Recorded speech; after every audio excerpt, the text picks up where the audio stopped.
नुआखाई पश्चिम ओडिशार समस्त जिले में बेस आडंबर पालन कर कलाहांडी जिले में एक भिन्न स्वतंत्रता रही। चारिआडे केवल गोटे दिन में नुआखाई होता है, किंतु कलाहांडी में पर्यायक्रमे पालन होता है। नुआखाई साधारण भाव पश्चिम ओडिशा सारा पंचमी तिथि में नुआ खाउतबा बेले कलाहांडी जिले में प्रतिपदा ठारू दशमी तिथि जाए नुआखाई पालन कर प्रथम जिलार पथरला ग्रामवासी प्रतिपदा दिन नुआ खाउतबा बेले गड़जात अंचल में यथा जयपाटना, थुआमूल, रामपुर, मदनपुर, रामपुर, लांचीगढ़, कलापाट और भवानीपाटना अंचल में भाद्रव शुक्ल पक्ष दशमी तिथि में नुआखाई पालन कर जिलार राजपरिवार वर्ग मान दशहरार दशमी तिथि में नुआखाई थांती। नुआखाई को नहीं कृषकों कलाकार पर्यंत प्रत्येक वर्गर लोक उत्साहित अटंती। प्रिपेरेसन बेले तो आमे बसे आगरु करूथिसु ना केबे से नुआखाई आसबा, नुआखाई के सबे जगिथिसु। नुआखाई जिनता आसी आमे नुआ धान किनसु, नुआ धान के भाजी किना ताके चाउल काढसु, चाउल काढी ताके चूड़ा बनै करी आमे पुरै पत्र रे नुआ खेसु, भगवान का आगे पूजा करसु आ तार परे नुआ ड्रेस, नुआ साड़ी, सुना सब किनी करी आमे ए नुआखाई के पालन करसु। मो अनंत नारायण पंडा शिक्षक अच्छी आ पंडा परिवार सदस्य। कौन कहबे आज नुआखाई के नहीं देखंतु नुआखाई एक वर्तमान संस्कृति नुहे, जेहेतु भारत एक कृषि प्रधान देश एवं भारतर ऐतिह्य, संस्कृति, परंपरा, साहित्य, कला एवं चालीचलणी समस्त विषय कृषि उपर निर्भरशील एवं भारतीय अर्थनीतिर मेरुदंड मध्य हेउछि कृषि।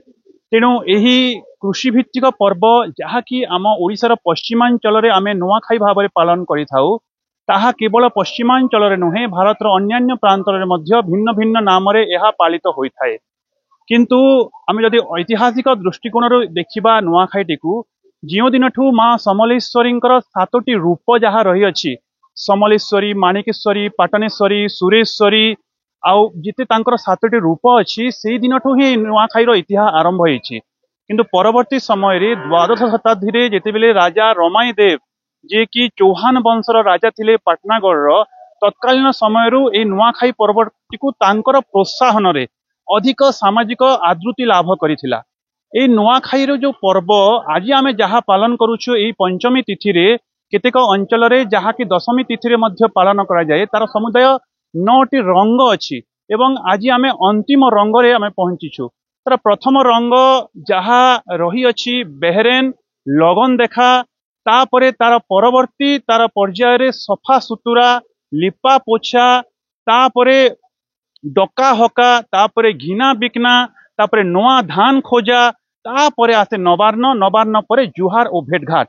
एही परि भावरे 9टी रंगरे रंगीन आमर नुआखाई पर्व भाईचारा, बंधुता, सामाजिक संस्कृति, प्रगति एवं समाज भितरे आध्यात्मिक सहित सामाजिक संपर्क को किभली भाव में आमे आबद्ध कर रखि परिबा, तार एक सुंदर वार्ता प्रदान करे ए नुआखाई पर्व आम समस्तंकु।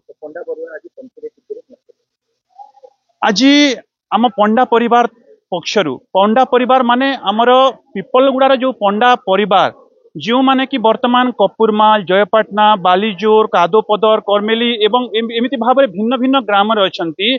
आमे दीर्घ केते वर्ष हेला आमे पाखापाखी 150 रु अधिक सदस्य आमे एकजुट होइछु, तापाई पूर्व प्रस्तुति करूछु, बैठक करूछु एवं समाज को एक नूतन वार्ता देबा पाई आमे एही भली भाव रे नुआखाई पर्वटी को पालन करूछु। काहे कि ना देखंतु आजिकाली घरे जदि देखिबे वर्तमान समाज रो स्थिति, जदि बापा माँ पुओ झियो पुओ बहु अछंती ताले बापा माँ अलग नवान्न खाउछंती आ पुओ झियो अलग नवान्न खाउछंती।